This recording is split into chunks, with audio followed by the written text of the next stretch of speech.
श्री सच्चिदानंद सद्गुरु साईनाथ महाराज की जय। श्री साई खिचड़ी परिवार राहुरी की ओर से मैं श्रीनिवास सहदेव आप सबको सप्रेम जय साई राम करता हूं। साई खिचड़ी परिवार के माध्यम से हर बार हम आपके लिए नए नए बाबा के अनुभव लाते हैं। आज भी मैं आपके समक्ष एक दिशाहीन युवक की कहानी लाया हूं, जिसका जीवन बाबा के कृपा आशीर्वाद से किस तरह से बदल गया।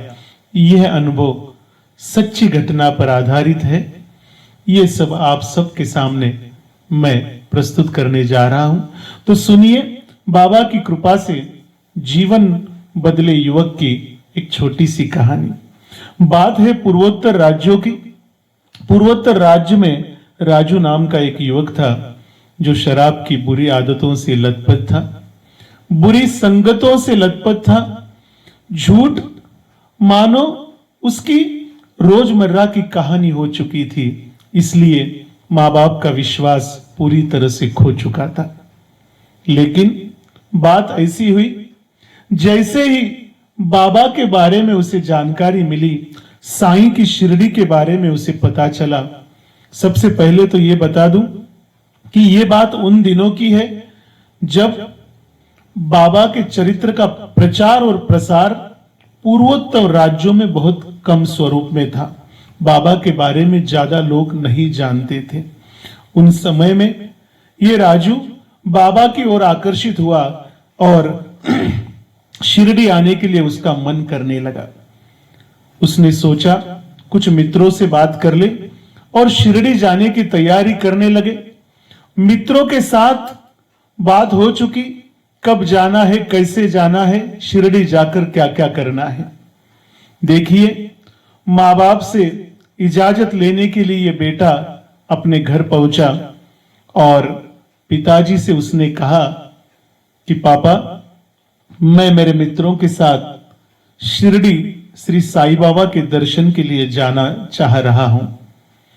पिताजी ने ये बात सुनते ही उसको तुरंत फटकार लगाई, क्योंकि पिताजी का उस पर विश्वास नहीं था। और साथ में मित्र कहने के बाद तो उन्होंने सब सोच लिया कि ये मित्र और ये वहां जाकर क्या करने वाले हैं। शराब की आदतों से लथपथ है, सब बुरी संगतों से लथपथ है, इनसे ज्यादा उम्मीद हम रख नहीं सकते हैं। इसलिए पिताजी ने उसे शिरडी जाने के लिए मना कर दिया। हालांकि पिताजी भी नहीं जानते थे कि शिरडी में क्या है, फिर भी उन्होंने उनको मना कर दिया। लेकिन बेटे ने जिद कर ली कि मुझे शिरडी जाना है।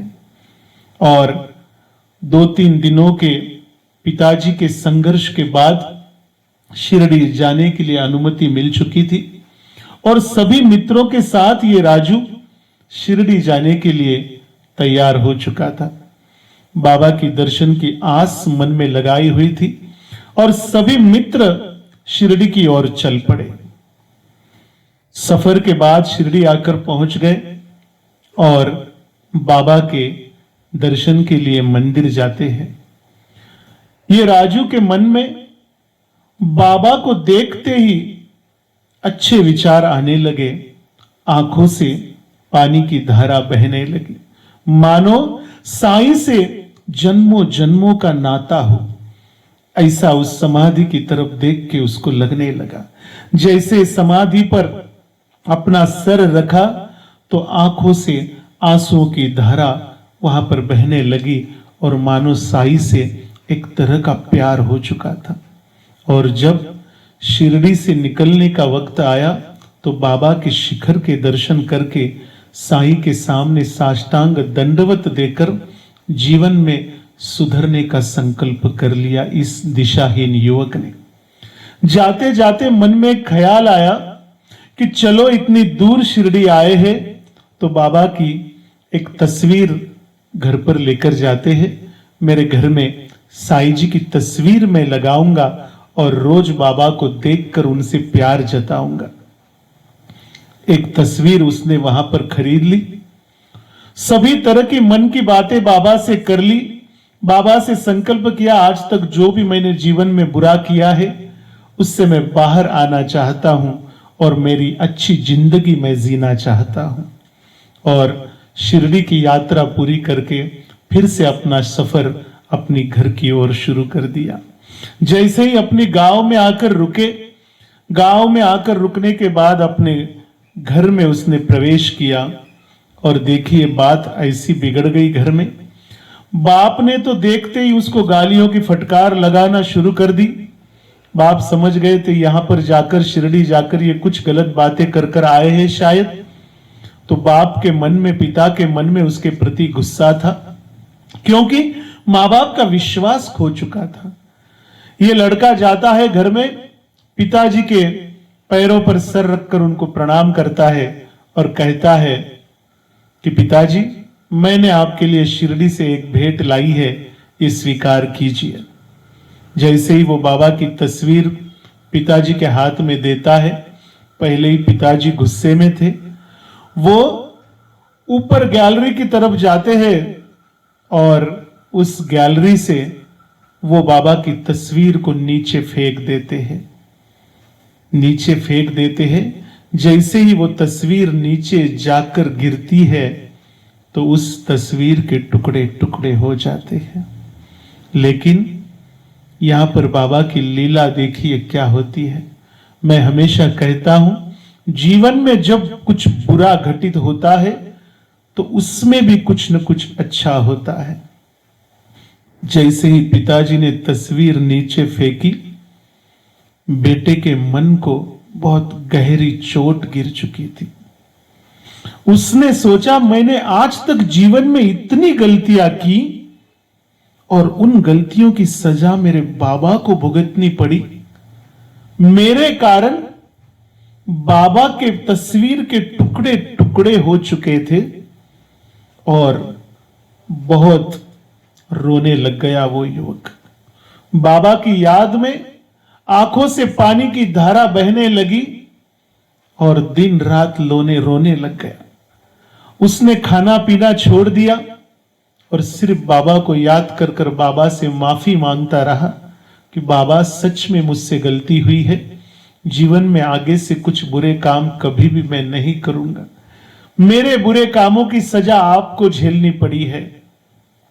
और बाद में देखिए जीवन में क्या घटना घटी। 6 महीने के अंदर बाबा उसके घर में आकर विराजमान कैसे हुए, तो पिताजी ने जिस जगह पर ऊपर से वो तस्वीर फेंकी थी, जिस जगह पर उस तस्वीर के टुकड़े टुकड़े हो चुके थे, बाबा की लीला से, बाबा के आशीर्वाद से वही जगह पर छोटा सा बाबा का मंदिर 6 महीने के अंदर वहां पर तैयार हुआ।